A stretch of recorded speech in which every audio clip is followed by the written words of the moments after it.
ജനപ്രിയ നായകൻ എന്നറിയപ്പെടുന്ന ദിലീപ് തിളങ്ങി നിൽക്കുന്ന ഒരു സമയത്തായിരുന്നു അദ്ദേഹത്തെ തകർത്തെറിഞ്ഞുകൊണ്ട് നടി ആക്രമിക്കപ്പെട്ട ആ ഒരു കേസ് പുറത്തു വരുന്നത്. അന്ന് ദിലീപിന്റെ പേര് ഉയർന്നു വന്നതോടെയാണ് നടനെ അനുകൂലിക്കുന്നവരും അതുപോലെ തന്നെ പ്രതികൂലിക്കുന്നവരും രംഗത്തുണ്ടായിരുന്നു. പലരും പരസ്യമായി തന്നെയായിരുന്നു അന്ന് നടൻ ദിലീപിനോടൊപ്പം നിന്നതും. എന്നാൽ അന്നൊക്കെ ചിലര് ദിലീപിനെ എതിർത്തുകൊണ്ട് വന്നിരുന്നു. എന്നാൽ ഇതിലൊന്നും അഭിപ്രായം പറയാത്ത ആളുകളും ഏറെ ആൾക്കാരുണ്ടായിരുന്നു. അത് സെലിബ്രിറ്റീസും ആയാലും അദ്ദേഹത്തിന്റെ സഹപ്രവർത്തകരായാലും അങ്ങനെ തന്നെയായിരുന്നു. ഇപ്പോഴിതാ ഈ ഒരു കേസിലെ വിചാരണ നടപടികളെല്ലാം അവസാന ഘട്ടത്തിലേക്ക് വന്നിരിക്കുകയാണ്. അപ്പോ ആ ഒരു ടൈമിലാണ് ഈ ഒരു നടി ആക്രമിക്കപ്പെട്ട കേസിലെ 8ാം പ്രതിയാണ് നമ്മുടെ ഈ ഒരു നടൻ ദിലീപ് എന്ന് പറയുന്നത്. ദിലീപിന് കനത്ത തിരിച്ചടിയാകാവുന്ന ഒരു വെളിപ്പെടുത്തലുമായിട്ട് രംഗത്ത് വന്നിരിക്കുകയാണ് ഈ ഒരു കേസിലെ 1ാം പ്രതിയായ പൾസർ സുനി. റിപ്പോർട്ടർ ടിവിയാണ് ഈ ഒരു ന്യൂസ് പുറത്തുവിട്ടത്. ഒളിക്യാമറ വെച്ച് പിടിച്ചു എന്നൊക്കെ പറഞ്ഞാണ് കഴിഞ്ഞ ദിവസം റിപ്പോർട്ടർ ചാനൽ ഈ ഒരു വീഡിയോ പുറത്തുവിട്ടത്. 8 മണിക്ക് ഒരു എക്സ്ക്ലൂസീവ് ന്യൂസ് എന്നുള്ള രീതിയിൽ. ഇനി ഒളിക്യാമറയാണോ എന്താണെന്നുള്ളത് നമുക്കറിയില്ല. എന്തായാലും അവർ പറയുന്നത് ഒളിക്യാമറ പിടിച്ചതാണെങ്കിൽ നമുക്കതങ്ങ് വിശ്വസിക്കാം. എന്തായാലും ഈ ഒരു നടിയെ ആക്രമിക്കാൻ കൊട്ടേഷൻ നൽകിയത് ദിലീപ് ആണ് എന്നാണ് ഈ ഒരു പൾസർ സുനി വെളിപ്പെടുത്തുന്നത്. ഈ ഒരു ഓപ്പറേഷന്റെ പേര് തന്നെ വളരെ വിചിത്രമാണല്ലേ. സ്റ്റിംഗ് ഓപ്പറേഷൻ എന്നാണ് നമ്മുടെ റിപ്പോർട്ടർ ചാനൽ ഇതിനെ കൊടുത്തിരിക്കുന്നത്. Sting operation. നടിയെ ആക്രമിക്കാൻ വേണ്ടിയിട്ട് ദിലീപ് നടത്തിയത് 1.5 കോടിയുടെ കൊട്ടേഷൻ ആണെന്നാണ് ഈ ഒരു സുനി പറയുന്നത്. 1.5 കോടി അദ്ദേഹം കൊടുത്ത് 1.5 കോടിയുടെ കൊട്ടേഷൻ ആണ് കൊടുത്തിരുന്നത്. പക്ഷെ അത്രയും പൈസ ഇയാൾക്ക് കിട്ടിയിട്ടില്ല. ഇനി തനിക്ക് 80 ലക്ഷം രൂപയോളം കിട്ടാനുണ്ടെന്നൊക്കെയാണ് ഈ പൾസർ സുനി ഈ ഒരു ഇന്റർവ്യൂവിലൂടെ അവകാശപ്പെടുന്നത്. ഇന്റർവ്യൂ ആയിട്ടാണ് എനിക്ക് തോന്നിയത് കേട്ടോ. ഇത് ശരിക്കും പറഞ്ഞാൽ ഒരു ഒളിക്യാമറ ഒരു വീഡിയോ ആണോ എനിക്കറിയില്ല. ഒരു ഇന്റർവ്യൂ ചെയ്യുന്നത് പോലെ ഒരു ഫീലാണ് തോന്നിയത്. ഇനി എന്തായാലും നമുക്ക് പൾസർ സുനി പറഞ്ഞ കാര്യങ്ങളിലേക്ക് പോവാം. ഇനി എന്തുകൊണ്ടാണ് ദിലീപ് ഇത്തരത്തിലൊരു കൊട്ടേഷനിലേക്ക് നീങ്ങിയത് എന്നുള്ള ഒരു മാധ്യമ പ്രവർത്തകരോട് പൾസർ സുനി പറയുന്നുണ്ട്. അതോടൊപ്പം തന്നെ കേസിലെ നിർണായക തെളിവായി മാറിയേക്കാവുന്ന ചില ദൃശ്യങ്ങൾ പകർത്തിയ മൊബൈൽ ഫോണും മെമ്മറി കാർഡും സുരക്ഷിതമായിരിക്കുന്നുണ്ടെന്നും അദ്ദേഹം വ്യക്തമാക്കുന്നുണ്ട്. പക്ഷെ ആ ഒരു ദൃശ്യങ്ങൾ അടങ്ങിയ മൊബൈൽ ഫോണോ അല്ലെങ്കിൽ ആ മെമ്മറി കാർഡോ എവിടെയാണെന്ന് അയാൾ പറയാൻ റെഡിയല്ല. അതായത് പൾസർ സുനി അത് മാത്രം പറയത്തില്ല, ബാക്കി എല്ലാ കാര്യവും പറയാൻ റെഡിയാണ്. ഈ മെമ്മറി കാർഡിലെ ദൃശ്യങ്ങളുടെ ഒന്നിലേറെ പകർപ്പുകളും എടുത്തിട്ടുണ്ടെന്നുള്ള ഒരു നിർണായക വെളിപ്പെടുത്തലും ഈ ഒരു 1ാം പ്രതി നടത്തുന്നുമുണ്ട്. ഈ ഒരു ദൃശ്യങ്ങളുടെ പകർപ്പ് പോലീസിന്റെ കൈവശമുണ്ടെങ്കിലും യഥാർത്ഥ മെമ്മറി കാർഡ് കണ്ടെത്താൻ ഇതുവരെ പോലീസിന് സാധിച്ചിരുന്നില്ല. എന്തായാലും ഇത്തരത്തിലെ ഒരു വിചാരണ അവസാന ഘട്ടത്തിൽ വന്ന് നിൽക്കുമ്പോൾ ഈ ഒരു സാഹചര്യത്തിൽ പൾസർ സുനിയുടെ വെളിപ്പെടുത്തൽ പ്രോസിക്യൂഷന് സഹായകരമാകുമെന്നുള്ളതാണ് ഈ ഒരു തെളിവായിട്ട് ഇതിന് നമുക്ക് കാണേണ്ടത്. അല്ലെ, അത് അങ്ങനെയാണ് പ്രതീക്ഷിക്കുന്നത്. കാരണം ഇത്തരം വെളിപ്പെടുത്തൽ നടത്തുമ്പോൾ അത് എന്തായാലും ദിലീപിനെതിരെ തന്നെയാണ് സംഭവിക്കാൻ പോകുന്നത്. അത് മാത്രമല്ല, തന്നെ ആക്രമിക്കരുതെന്ന് ഈ ഒരു നടി കരഞ്ഞു പറഞ്ഞിരുന്നുവെന്നും ഈ ഒരു സുനി വെളിപ്പെടുത്തുന്നുണ്ട്. എന്താണ് സംഭവിക്കാൻ പോകുന്നത് എന്നുള്ള ഒരു ബോധ്യം ഈ ഒരു നടിക്കുണ്ടായിരുന്നു. തന്നെ ആക്രമിക്കാതിരുന്നാൽ എത്ര പണം വേണമെങ്കിലും നൽകാമെന്നാണ് നടി പറഞ്ഞത്. എന്നാൽ അന്ന് സുനി അതിന് തയ്യാറായിരുന്നില്ല. പക്ഷെ ആ ഒരു കാര്യത്തെ ഓർത്ത് സുനി ഇപ്പോൾ ഖേദിക്കുന്നു. കാരണം അന്ന് ആ ഒരു പണം വാങ്ങിയിരുന്നെങ്കിൽ ഇന്നിപ്പോൾ ജയിലിൽ പോകാതെ സുഖമായി കഴിയാമായിരുന്നു എന്നാണ് പൾസർ സുനി പറയുന്നത്. പക്ഷെ ആ ഒരു ടൈമില് അതിലും വലിയ ഓഫറുകളാണ് ഈ ഒരു കൊട്ടേഷൻ നൽകിയവർ തന്നു. അപ്പൊ സ്വാഭാവികമായിട്ടുള്ള ദൃശ്യങ്ങൾ എടുക്കാൻ സമ്മതിച്ചില്ലെങ്കിൽ ഫ്ളാറ്റിൽ കൊണ്ടുപോയി കൂട്ടബലാത്സംഗം ചെയ്യുമെന്നും ഭീഷണിപ്പെടുത്തിയതായുമെന്നാണ് പൾസർ സുനി പറയുന്നത്. പൾസർ സുനി കൊടുത്ത ഇന്റർവ്യൂവിലെ പ്രസക്ത ഭാഗങ്ങൾ ഇങ്ങനെയായിരുന്നു. അതായത് നടിയെ ബലാത്സംഗം ചെയ്യാൻ 1.5 കോടിയുടെ കൊട്ടേഷനാണ് ദിലീപ് നൽകിയത്. ബലാത്സംഗം പകർത്താനും നിർദ്ദേശിച്ചു. എന്താണ് ചെയ്യാൻ ഉദ്ദേശിച്ചതെന്ന് അതിജീവിതയ്ക്കും അറിയാം. അതിക്രമം ഒഴിവാക്കാൻ എത്ര കാശ് തരാമെന്നും അതിജീവിതയും പറഞ്ഞു. ആ പണം വാങ്ങിയിരുന്നെങ്കിൽ ജയിലിൽ പോകാതെ രക്ഷപ്പെടാമായിരുന്നു. തന്റെ കുടുംബം തകർത്തതിലെ വൈരാഗ്യമായിരുന്നു ദിലീപിന്. അക്രമം നടക്കുമ്പോൾ ഞാൻ ദിലീപിന്റെ നിരീക്ഷണത്തിലായിരുന്നു. ഏതാണ്ട് 2 മണിക്കൂർ നേരമാണ് നടിയെ മാനസികമായും ശാരീരികമായും ഉപദ്രവിച്ചത്. പലതവണ ആക്രമിച്ച് ദൃശ്യങ്ങൾ പകർത്തി. ബലാത്സംഗത്തിലൂടെ അതിജീവിതയെ പൂട്ടുകയായിരുന്നു ലക്ഷ്യമെന്നാണ് പൾസർ സുനി വെളിപ്പെടുത്തിയിരിക്കുന്നത്. 2017 കൊച്ചിയിൽ നടി ആക്രമിക്കപ്പെട്ട ഈ ഒരു സംഭവം നടക്കുന്നത്.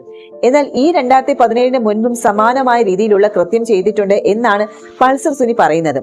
എന്നാൽ അവർ ആരും കേസിന് പോയിട്ടില്ല. എല്ലാം ഒത്തുതീർപ്പിൽ എത്തുകയായിരുന്നു. അതൊന്നും ദിലീപ് പറഞ്ഞിട്ടായിരുന്നില്ല.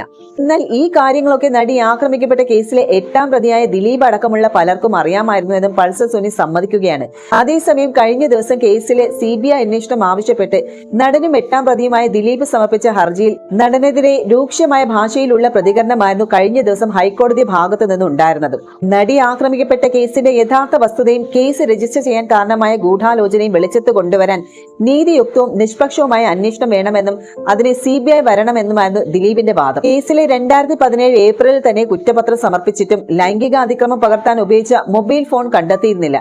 ഇത് കണ്ടെത്തുന്നതിനായി തുടരന്വേഷണം വേണമെന്നും കോടതിയിൽ ദിലീപ് വാദിച്ചു.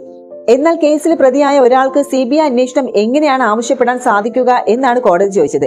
നിങ്ങൾ ഈ റിട്ട് ഹർജി വിചാരണയ്ക്കുള്ള പ്രതിരോധമായി ഉപയോഗിക്കുന്നു എന്നും കോടതി പറഞ്ഞു. കേസ് പല ആവർത്തി മാറ്റിവെച്ചതെന്നത് കോടതി നിരീക്ഷിച്ചു. അന്തിമ വാദം കേൾക്കലിനായി കേസ് ഏപ്രിൽ 7 മാറ്റിവെച്ചു. നടി ആക്രമിക്കപ്പെട്ട കേസിലെ 8ാം പ്രതിയാണ് ദിലീപ്. 2017 ജൂലൈ 10 നടൻ ദിലീപ് അറസ്റ്റിലാകുന്നത്.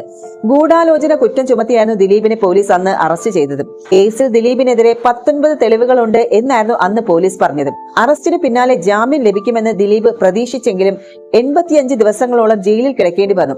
ഒടുവിൽ ഒക്ടോബർ 3 ദിലീപിന് ജാമ്യം ലഭിച്ചത്.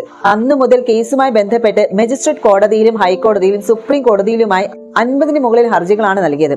ലക്ഷങ്ങൾ ഫീസായി നൽകി ഇന്ത്യയിലെ തന്നെ പ്രബലരായ വക്കീലന്മാരെ നിയോഗിച്ചായിരുന്നു ദിലീപ് ഈ ഹർജികളെല്ലാം സമർപ്പിച്ചത്. ആദ്യം നടി ആക്രമിക്കപ്പെട്ട കേസിലെ ദൃശ്യങ്ങൾ ആവശ്യപ്പെട്ടും രേഖകൾ ആവശ്യപ്പെട്ടതുമെല്ലാം ദിലീപ് ഹർജികൾ നൽകി. പിന്നീട് പ്രതിപട്ടികയിൽ നിന്ന് ഒഴിവാക്കണമെന്നും കുറ്റവിമുക്തമാക്കണമെന്നും ആവശ്യപ്പെട്ടാണ് കോടതിയിലെത്തിയത്. ഈ വിടുതൽ ഹർജി പിന്നീട് നിയമോപദേശത്തിന്റെ അടിസ്ഥാനത്തിൽ ദിലീപ് പിൻവലിക്കുകയായിരുന്നു. സംവിധായകൻ ബാലചന്ദ്രകുമാറിന്റെ വെളിപ്പെടുത്തലും തുടർന്ന് കേസിൽ തുടരന്വേഷണം നടത്താനുള്ള തീരുമാനത്തിനെതിരെയും ദിലീപ് കോടതിയിലെത്തിയിരുന്നു. കേസിൽ വിചാരണ വൈകുന്നുവെന്ന് ആരോപിച്ചടക്കം ദിലീപ് ഹർജി നൽകിയിട്ടുണ്ട്. എന്നാൽ ഇതെല്ലാം ദിലീപിന്റെ തന്ത്രങ്ങൾ മാത്രമാണെന്നും വിചാരണ വൈകുന്നു എന്ന് ആരോപിച്ചുള്ള ഹർജിയടക്കം മനഃപൂർവ്വം കേസ് വൈകിപ്പിക്കാനുള്ള നടന്റെ ശ്രമങ്ങളുടെ ഭാഗമാണെന്നാണ് സർക്കാർ ഹൈക്കോടതിയെ അറിയിച്ചിരുന്നത്.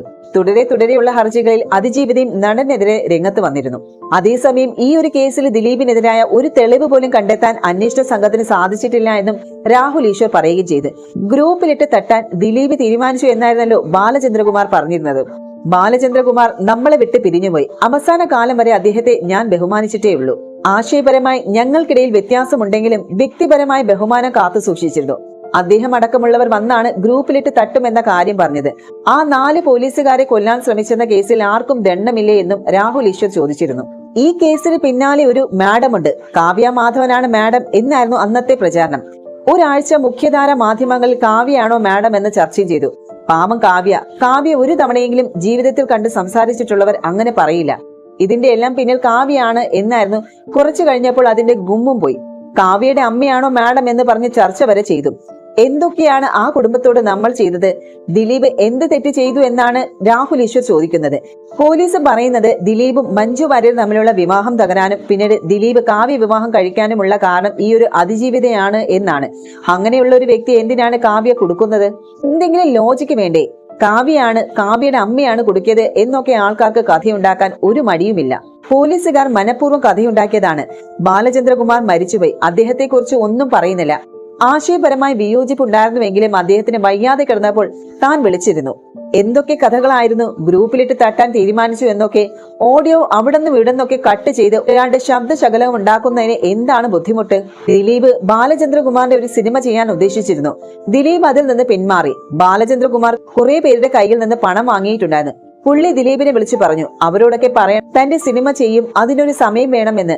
ദിലീപ് അത് പറ്റില്ല എന്ന് പറഞ്ഞു. ഈ ദേഷ്യം തീർക്കാനാണ് പുള്ളി വന്നത് എന്നുമാണ് രാഹുൽ ഈശ്വർ പറയുന്നത്.